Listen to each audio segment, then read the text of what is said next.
माँ darling, mood तो हम बनाने जा रहे हैं ना, तो मूड तो वहाँ जाकर बन ही जाएगा। क्या बात है, बड़े रोमांटिक हो रहे हो। अरे यही तो उम्र है रोमांटिक होने की। गोपी, गोपी। जी मैम साहब। गोपी, चाय के साथ थोड़ी सी बिस्किट भी ले आना। जी मैम साहब।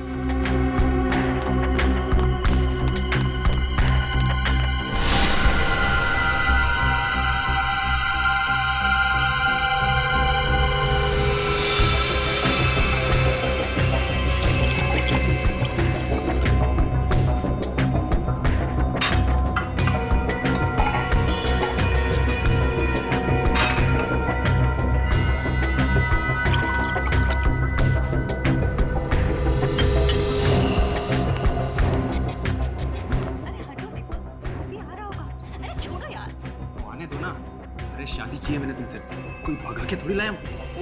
हटो हटो, छोड़ो।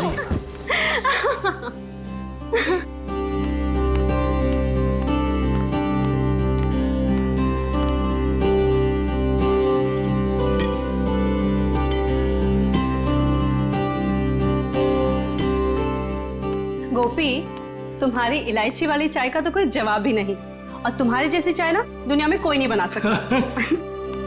ए सुनो, अभी तुम अपने कमरे में जाओ, कल सुबह में जल्दी उठा देना, हमें 6 बजे निकलना है। जी सर। जाओ।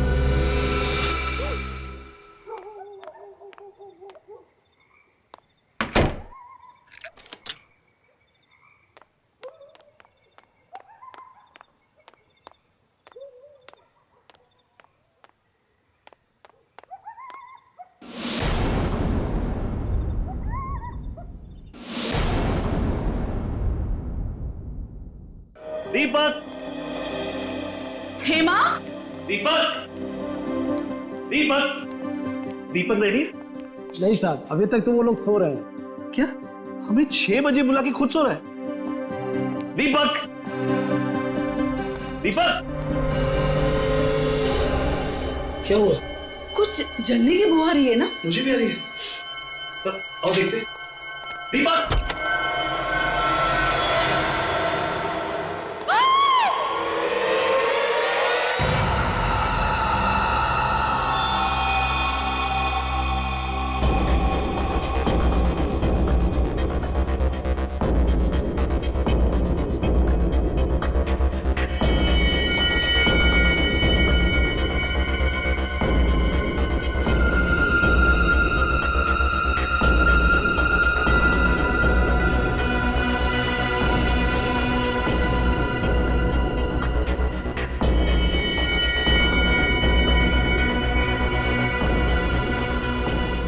निखिल, सर।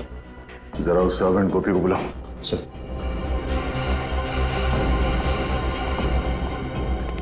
गोपी, इधर आओ।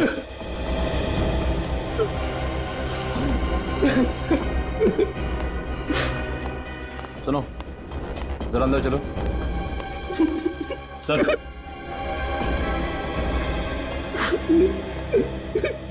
गोपी, कल रात जब यहाँ पे आग लगी तब तुम कहाँ थे? सर, अपने कमरे में सो रहा था। तुम सो रहे थे? तुम्हारे साहब और मेम साहब यहाँ पे चीख रहे थे, चिल्ला रहे थे और तुम खर्राटे मार रहे थे। ऐसी कौन सी नींद है तुम्हारी जो इनके चीखने पे या आग के धुएं से नहीं खुली? अरे नहीं सर, हमारा कमरा वहाँ नीचे है ना, वहाँ धुआं नहीं पहुंचा, इसलिए। मगर चीखे तो पहुंची होंगी ना? कान में रुई डाल के सो रहे थे क्या? अरे नहीं सर, चीखे नहीं सुनाई थी। नहीं भाग के ना अपने साहब को बचाता ना, वो तो थोड़ी सी पी।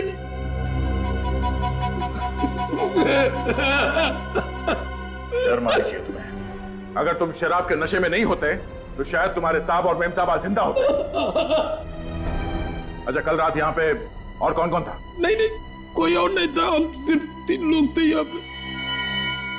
आखिरी बार कब मिले तुम अपने साहब और मेम साहब को? रात के 10:30 बजे साहब और मेम साहब को चाय पीने की आदत थी ना, सोने से पहले चाय पीते थे। मैं चाय देने आया था, तभी देखा। उस वक्त उन दोनों में क्या बातें हो रही? किसी बात से परेशान थे? ना ना, बिल्कुल नहीं। वो तो आपस में मजाक कर रहे थे, जैसे शादी के नए जोड़े होते हैं, वैसे ही बिल्कुल मजाक कर रहे थे। और मेम साहब ने तो मेरी तारीफ भी की थी। तुझसे अच्छा इलायची की चाय दुनिया में कोई नहीं बना। मुझे क्या पता था वो चाय उनकी जिंदगी की आखिरी चाय हो जाएगी।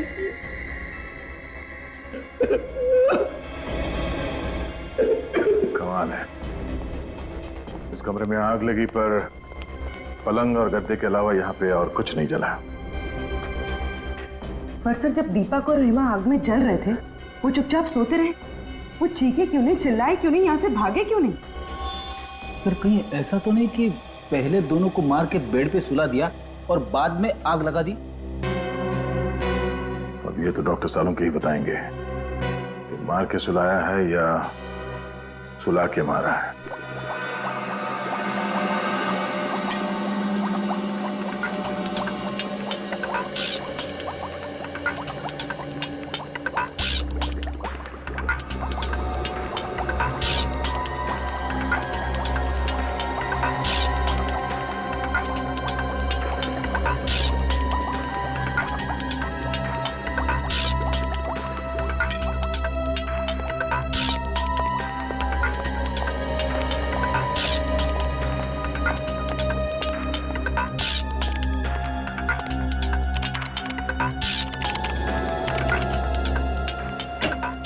हाँ अभिजीत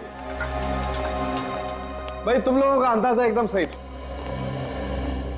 ये दीपक और हेमा वाकई इस हालत में नहीं थे कि अपने आप को आग से बचा सके। मतलब दोनों जख्मी थे? नहीं ब्रेडी, जख्मी तो कतई नहीं थे, क्योंकि ना तो इन दोनों के शरीर पर गोली का निशान था, ना किसी चाकू का निशान था, और ना ही किसी और तरीके की चोट का निशान था। तो फिर इन्होंने अपने आप को बचाने की कोशिश क्यों नहीं की? गैरी हैथर की वजह से। गैरी हैथर? ये क्या है डॉक्टर साहब? पूर्वी एक किस्म का केमिकल होता है जो अधिकतर एनेस्थीसिया या बेहोश करने की दवाइयों में मिलाया जाता है, और वही गैरी हैथर मुझे इन लोगों की चाय में मिला। ओह, तो जब आग लगी थी तो दोनों बेहोश थे? बिल्कुल, इसलिए बेचारे ना तो चिल्ला सके और ना ही भाग सके। हाँ, आओ बताता हूं।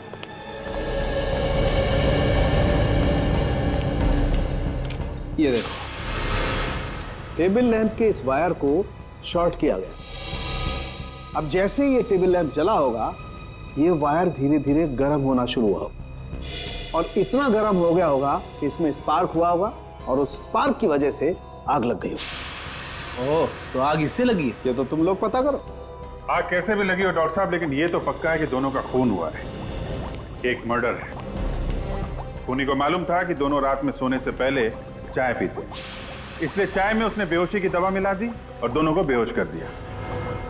कुछ देर के बाद शॉर्ट सर्किट हुआ और आग लग गई। सर, घर का नौकर गोपी कह रहा था कि रात को 10:30 बजे चाय देने के बाद वो अपने कमरे में सोने चला गया था।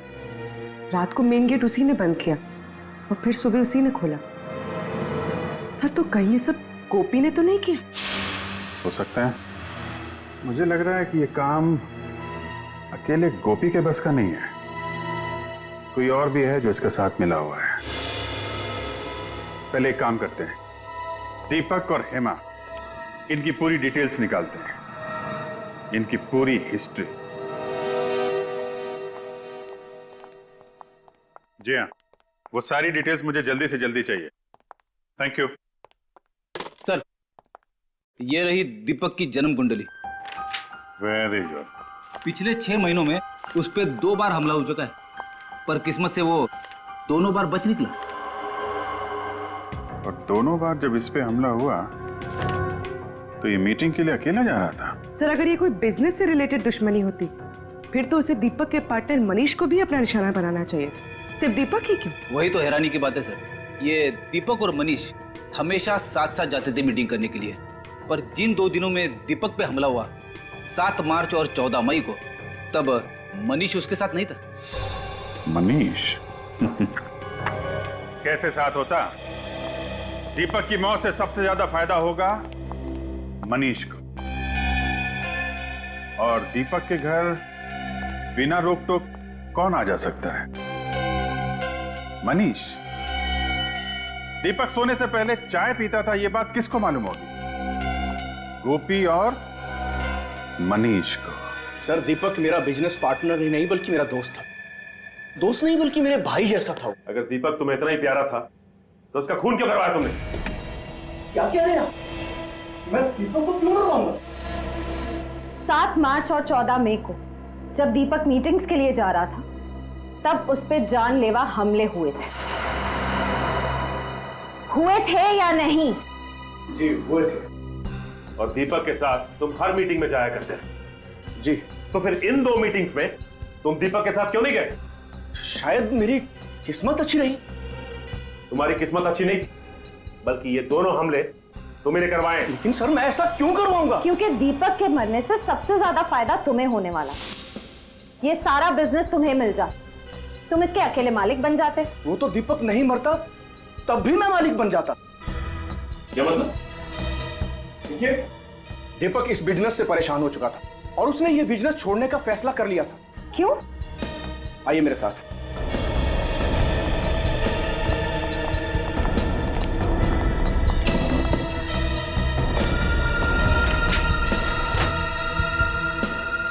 दीपक बिजनेस इनकी वजह से छोड़ रहा था।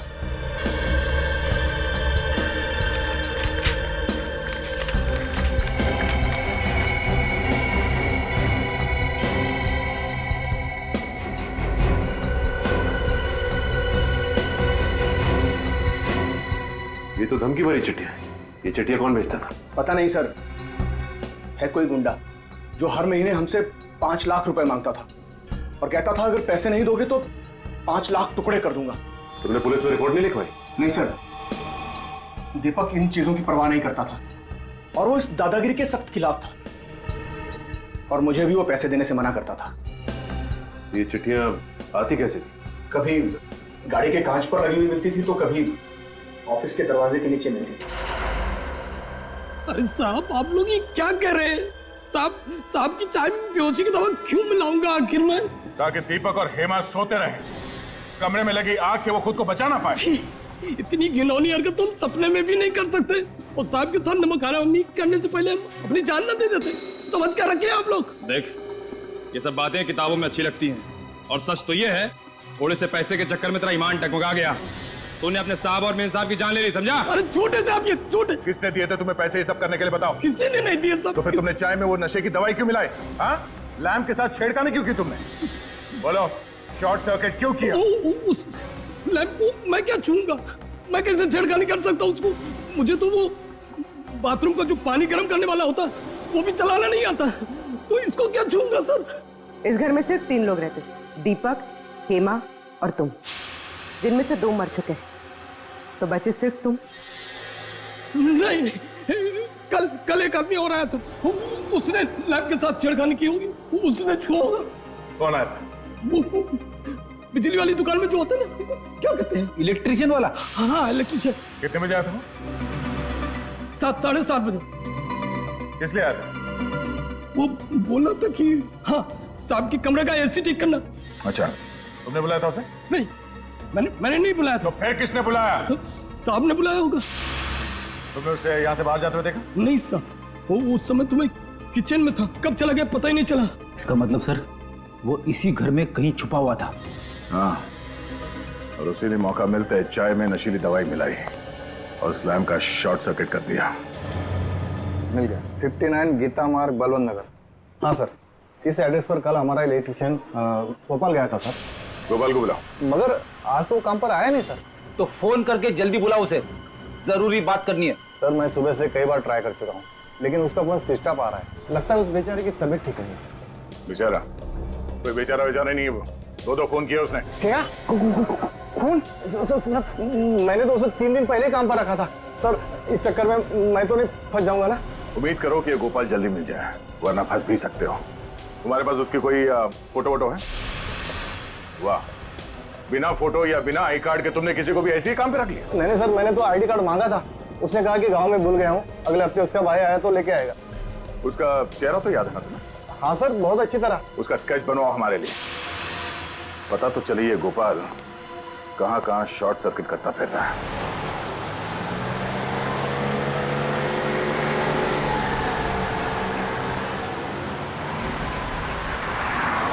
सर उस इलेक्ट्रिशियन ने बहुत लंबी चौड़ी प्लानिंग की दीपक और हेमा को मारने।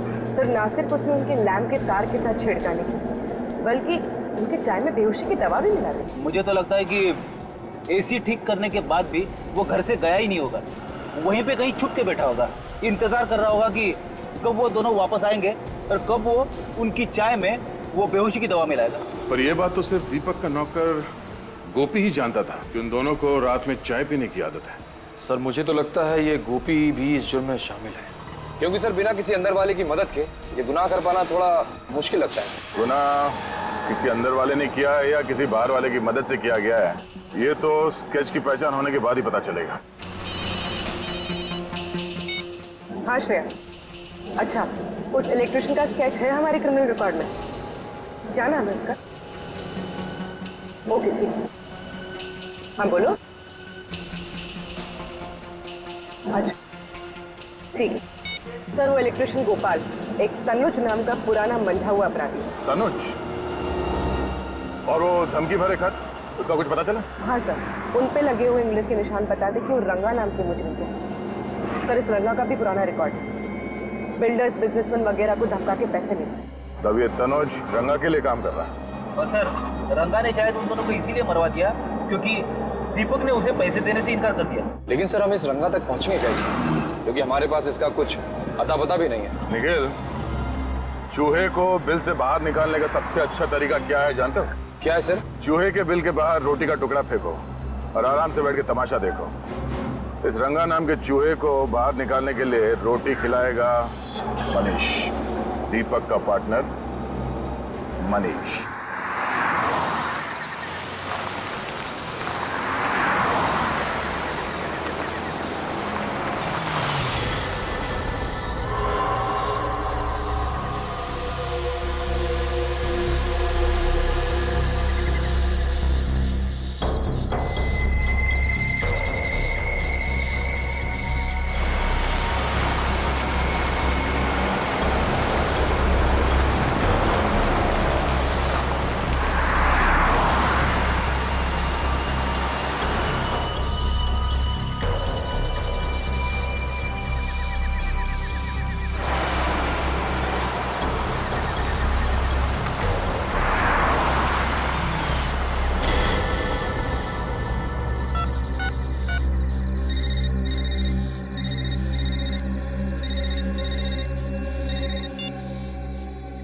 शाबाश, अच्छा हुआ जो तू खुद ब खुद आया। तेरे सिर पे रंगा का हाथ है, अब तेरा कोई बाल भी बाका नहीं कर सकता। पूरे पैसे लाया ना? हाँ पूरे हैं, चाहे तो गिन लीजिए। हमें अपने क्लाइंट पर पूरा भरोसा होता है, तू कम पैसे देने की गलती कभी नहीं करेगा। अच्छा एक काम कर, बाहर निकल, ब्रीफ केस सड़क पे छोड़ और जा। ठीक है।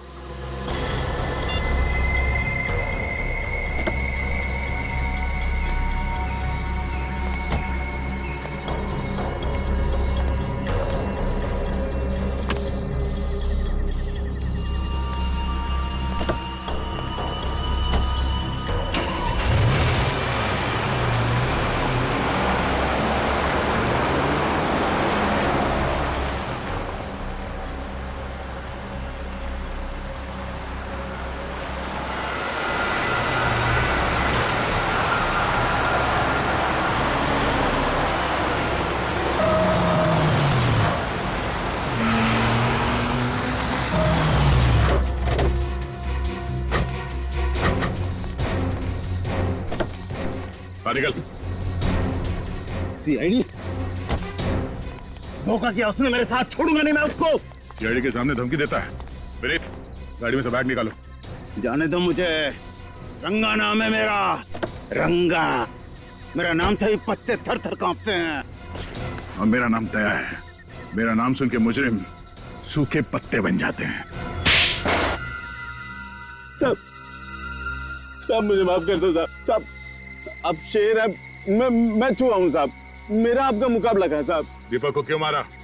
दीपक को मैंने नहीं मारा साहब, मैं दीपक को क्यों मारूंगा साहब? क्योंकि उसने तुम्हें पैसे देने से इनकार कर दिया था। उसके मरने के बाद भी मुझे पैसा कहाँ मिला साहब? मैं तो छोटा मोटा गुंडा हूँ, तो छोटी मोटी धमकी देता हूँ, पैसे ऐंठता हूँ साहब। खून करने की तो मैं सोच भी नहीं सकता साहब। झूठ मत बोल, तू जानता था कि दीपक को मारने से बाकी बिजनेस वालों के दिलों में तुम्हारे नाम का डर बैठ जाएगा, इसलिए तुमने अपने साथी तनुज को वहां भेजा इलेक्ट्रिशियन बना के। सोच समझ के लंबी चौड़ी प्लानिंग की थी तुमने खून करने की, क्यों? मगर साहब तनुजा मेरे साथ काम नहीं करता।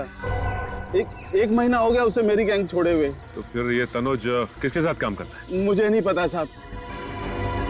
हाँ, वो कह रहा था कि वो अपनी खुद की गैंग बनाएगा साहब। कहीं इस दीपक की मौत के पीछे इस तनुज की गैंग का हाथ तो नहीं है?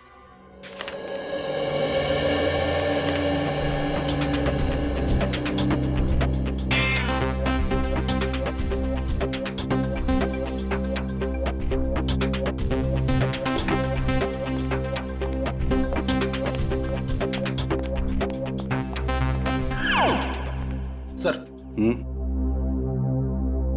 आपने कभी कबड्डी खेली है? कबड्डी? कबड्डी? हाँ, कॉलेज के दिनों में तो बहुतों को चित किया हमने। पर ये सवाल पूछ क्यों रहे हो? कुछ मैच वैच होने वाला है क्या?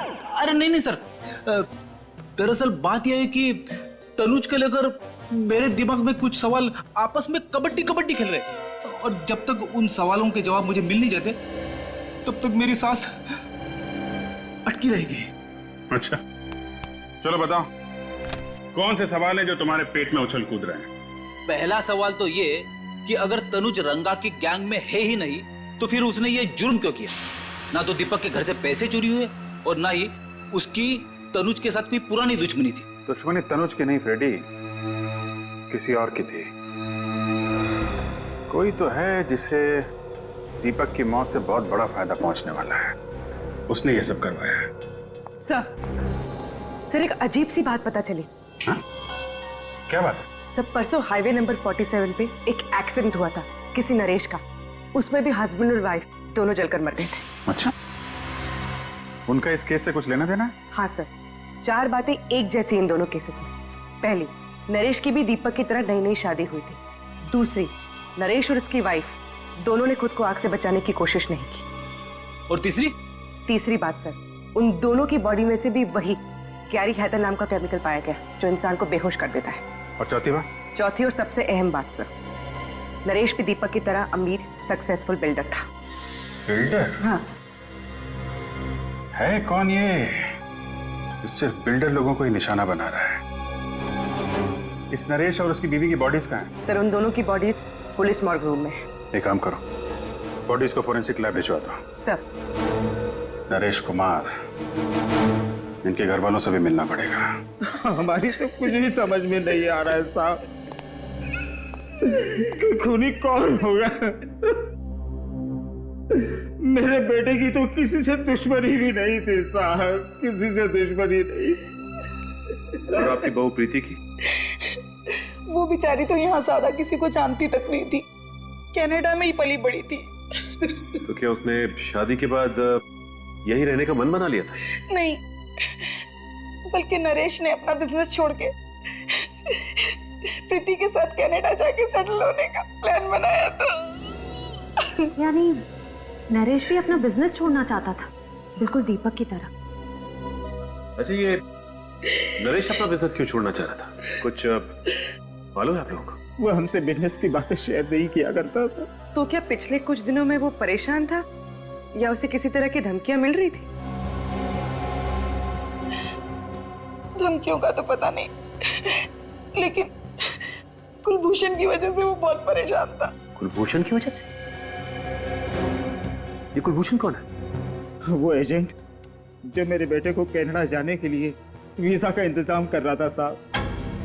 लाखों रुपए ऐंठ लिए उसने, लेकिन वीजा नहीं दिला पाया।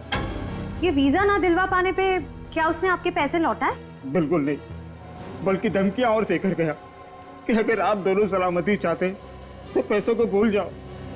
तो आप लोगों को पुलिस की मदद लेनी चाहिए थी ना? लेना तो चाहता था, पर डरता था कि कहीं बहू फंस न जाए। लेकिन आपकी बहू कैसे फंस सकती है? क्योंकि प्रीति ने नरेश को कुलभूषण से मिलवाया था। आपकी बहू प्रीति ने? हाँ। तो क्या प्रीति कुलभूषण को पहले से जानती थी? हाँ, प्रीति कुलभूषण को बहुत अच्छे से जानती थी, बहुत पहले से। और उसने कहा था कि उसकी फैमिली का वीजा कराने में भी कुलभूषण ने उसकी मदद की थी। हम आपके बेटे और बहू की फोटो देख सकते हैं? वो दूसरे वाले घर पर है साहब। मेरे बेटे नरेश की मौत के बाद मेरा वहां पर मन नहीं लगता था साहब, इसलिए हम लोग यहाँ पर आ गए। लेकिन फिर भी साहब, मैं आज शाम तक आपको फोटो भिजवा देता हूँ। थैंक्स। लगता है हमें भी कनाडा का वीजा लेना पड़ेगा इस कुलभूषण से।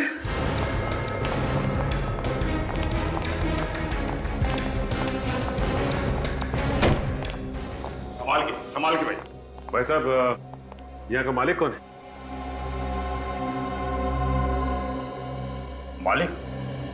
मालिक तो आपके सामने खड़ा है। तो आप है कुलभूषण? कुलभूषण मेरा किराएदार था जी, आज ही दुकान खाली करके चला गया। कुलभूषण चला गया? अरे चला क्या गया जी, मैंने उसे निकाल दिया। बहुत शिकायत थी उसके खिलाफ कि वो शराफत की आड़ में बहुत गैरकानूनी काम करता है। भाई साहब, ठीक तरह से निकालिए, कभी भी आ जाएगा, कहेगा मेरा फोटो खराब कर दिया। भाई साहब, ये बताइए कि आपके पास उसकी फोटो तो होगी ना? फोटो तो मेरे पास है, और मैं आपको क्यों दिखाऊं? क्यों? देखिए, हम लोग सीआईडी से, और हमें शक है कि कुलभूषण का हाथ दीपक नाम के बिल्डर के खून में भी। वो दीपक कुमार जो 2 दिन पहले अपने घर में जलकर मर गया था? जी हाँ, हम उसी की बात कर रहे हैं। एक मिनट। ये वो एग्रीमेंट है जिससे दुकान को मैंने किराए पर दिया था। मैं उससे सिग्नेचर करवाने लाया था, उसका फोटो इसमें है, देखिए।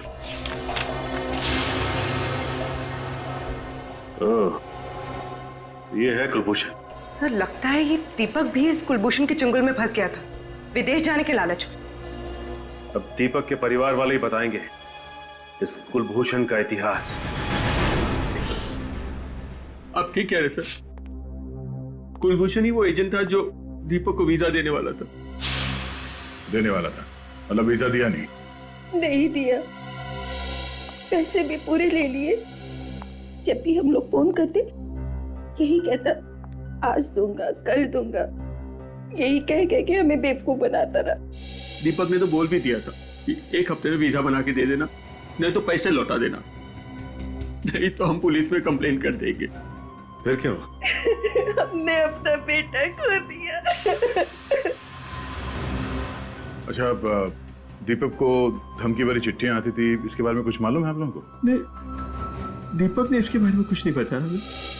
अच्छा, इस कुलभूषण को कैसे जानते थे आप लोग? हम नहीं जानते थे, हमारी बहू हेमा अच्छी तरह से जानती थी, उसी ने हमें मिलवाया था। पर हेमा तो बाहर पली बड़ी है, तो वो कुलभूषण को कैसे जानती थी? मुझे नहीं मालूम। नरेश को कुलभूषण से मिलवाया उसकी बीवी प्रीति ने, और दीपक को मिलवाया हेमा ने। और सर, हेमा और प्रीति दोनों ही कुलभूषण को अच्छी तरह से जानती थी, विदेश में पली बड़ी होने के बावजूद।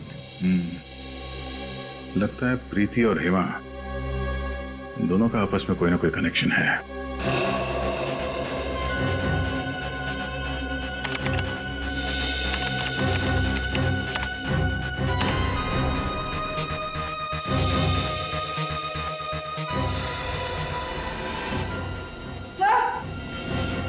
हाँ बोलो। सर, ये कुलभूषण नहीं है, इसका असली नाम रणदीप है। रणदीप? ओह, ये तो पुराना पापी है। इतने सारे केसेस है इसके ऊपर 420 के। हाँ सर, ज्यादातर घपले इसने लोगों को विदेश ले जाने का झांसा देकर किए हैं। अमेरिका, इंग्लैंड, कनाडा, ऑस्ट्रेलिया का परमानेंट वीजा दिलवाने का झूठा वादा करके ये लोगों से लाखों रुपए ऐंठता था। और इसके आखिरी 2 शिकार थे दीपक और नरेश।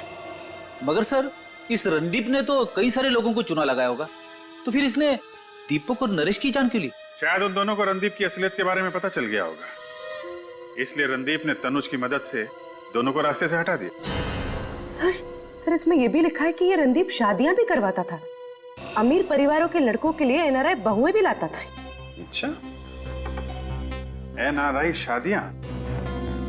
ये इस रणदीप की एक और तरकीब होगी लोगों को फंसाने की। सर, लगता है ये रणदीप उन्हीं लोगों को अपने जाल में फंसाता होगा जिन्हें या तो विदेश जाने का चस्का है या फिर विदेश में रहने वाले भारतीय लोगों से शादी करने का। हाँ, मगर हेमा इस रणदीप की इतनी तारीफ क्यों कर रही थी? दीपक के माता पिता ने बताया था ना कि कुलभूषण हेमा को काफी सालों से जानता था। पर सर, दीपक के माता पिता तो ये भी कह रहे थे कि हेमा ऑस्ट्रेलिया में पली बड़ी है, फिर इसका इंडिया में रहने वाले 420 रणदीप से पाला कैसे पड़ गया? और नरेश के माता पिता भी कह रहे थे कि उनकी बहू प्रीति काफी सालों से कुलभूषण को जानती थी। सर, इस रणदीप ने पहले हेमा और प्रीति को अपने जाल में फंसाया और फिर उनके जरिए दीपक और नरेश को अपना शिकार बनाया।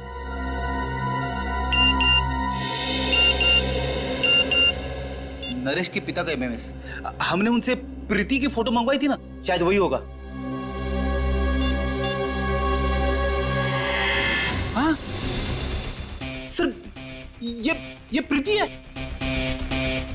सर ये तो हेमा है। ये इसका मतलब हेमा और प्रीति दोनों एक ही हैं। ये क्या चक्कर है?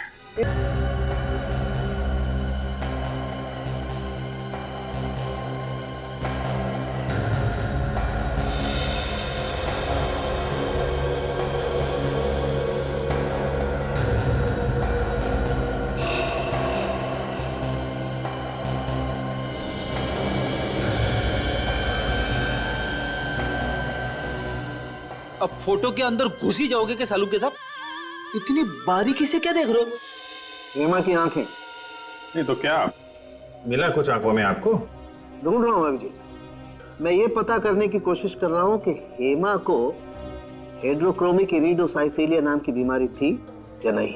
हेड्रोक्रोमिक इरिडोसाइसिलिया, ये क्या होता है डॉक्टर साहब? बच्चे, एक आंखों की ऐसी बीमारी होती है जिसका अगर वक्त पर इलाज न किया जाए तो आंखों की रोशनी जाती रहती है। अरे बाप रे, ये तो बड़ी खतरनाक बीमारी है।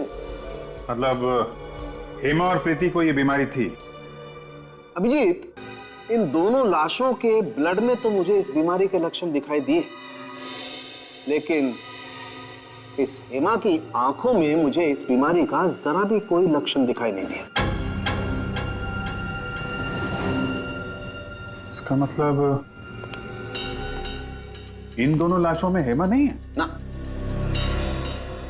हेमा की जगह किसी और को लाके जला दिया गया है। सर, अगर हेमा जिंदा है तो फिर वो गई कहां? और अगर ये लाश हेमा की नहीं है तो फिर है किसकी? सभी अस्पतालों से उन मरीजों की लिस्ट निकालो जिन्हें ये आंख वाली बीमारी थी, फिर देखते हैं उनमें से कौन कौन गायब है। पर आप लोगों को इस हेट्रोक्रोमिक इरिडोसाइसिलिया के मरीजों की लिस्ट चाहिए क्यों? केस सॉल्व करने के लिए। हम लोग सीआईडी से। ओह, एक मिनट। बहुत रेयर बीमारी है ये सर, बहुत कम लोगों को होती है। ये है उन मरीजों के नाम।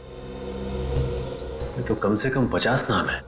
श्रेया, कम करो, मिसिंग पर्संस ब्यूरो की लिस्ट निकालो और देखो इन मरीजों में कोई है क्या।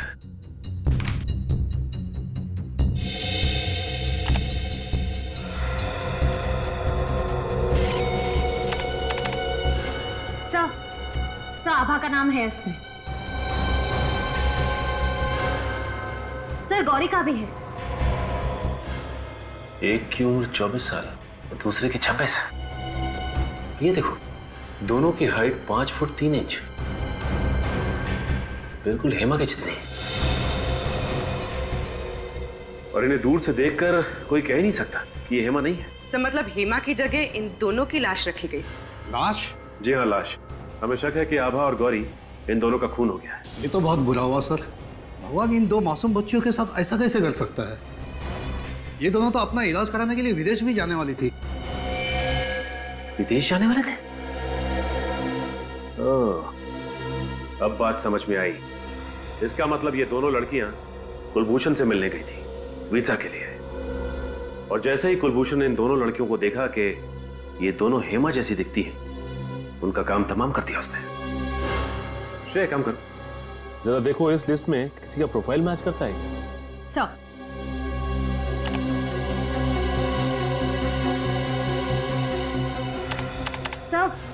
सर है, ये पूनम इसकी प्रोफाइल हेमा के प्रोफाइल से मैच करती है। तो इसका मतलब पूनम की जान भी खतरे में है। सर, ये रहा बंगला नंबर 23। सर, पूनम यही रहती है।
मुझे नहीं जाना, प्लीज मुझे छोड़ दो, मुझे नहीं जाना कहीं।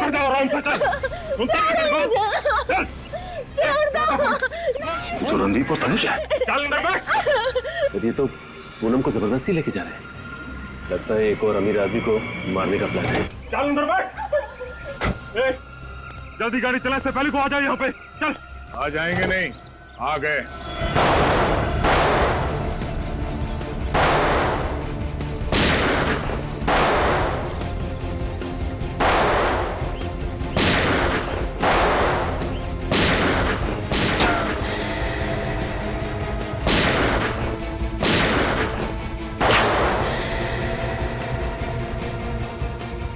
विनीत, कवर करो मुझे। Yes sir.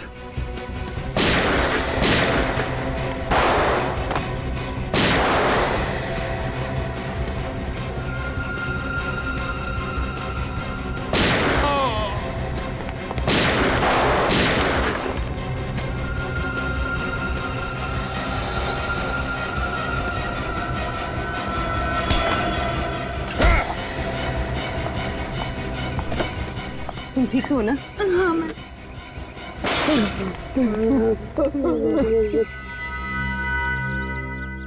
मेरी भतीजी, वो चुन चुन कर अमीर लोगों को फंसा कर शादी करते और मैं उन्हें वीजा का लालच देकर लाखों रुपए ऐंठ लेता था। और जब तुम लोगों को महसूस हुआ कि ये मुर्गी और सोने के अंडे नहीं देगी, तो तुम लोगों ने दो खून कर दिए, एक लड़के का और उन मासूम बेचारी लड़कियों का जिन्हें आंखों की बीमारी है। हाँ?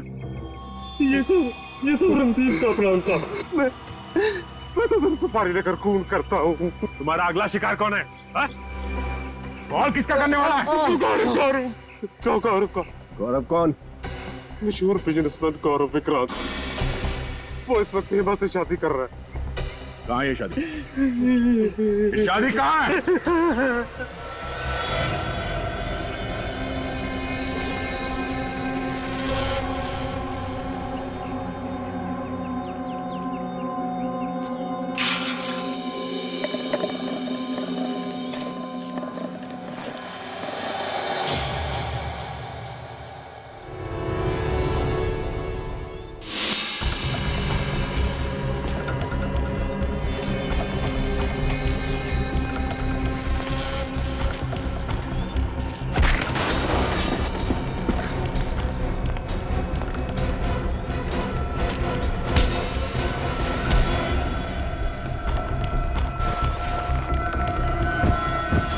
जिस पल का मुझे बहुत दिनों से इंतजार था, आज वो पल आ गया है तनिषा। तुम्हें पता है, तुमसे शादी करना मेरी जिंदगी का सबसे अहम फैसला है। गलत। गलत? सबसे सही फैसला तो ब्राजील जाने का है ना गौरव? गौरव ब्राजील जाए या ना जाए, तुम जरूर जाओगी जेल।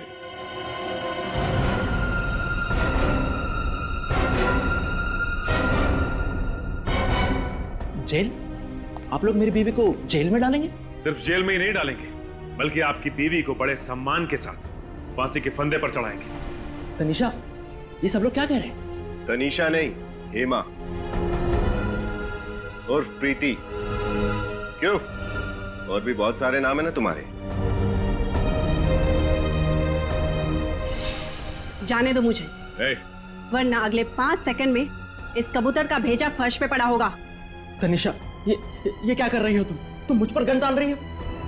अपने पति को जान से मारोगी तुम? सॉरी गौरव, वैसे भी तुम्हारी जीवन रेखा कम थी, लेकिन अब सीआईडी के आने से और कम हो गई है। 1 2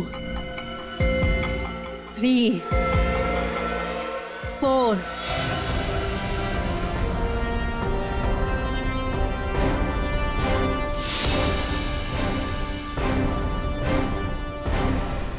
जाने दो मुझे।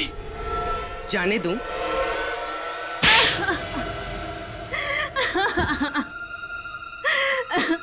हम जानबूझकर वही परिवार ढूंढते जिन्हें एनआरआई बहू चाहिए थी, और फिर उन परिवारों का विश्वास जीतकर उनके साथ विश्वासघात करते हो तुम लोग। मैं चाचा जी को कुलभूषण बनाकर अपने ससुराल वालों से मिलवाती और खुद एक अच्छी बहू बनने का नाटक करती रहती है। शादी जैसे पवित्र बंधन का गलत इस्तेमाल करके तुमने बहुत ही भयानक गुनाह किया है। तुम्हें तो फांसी ही होगी।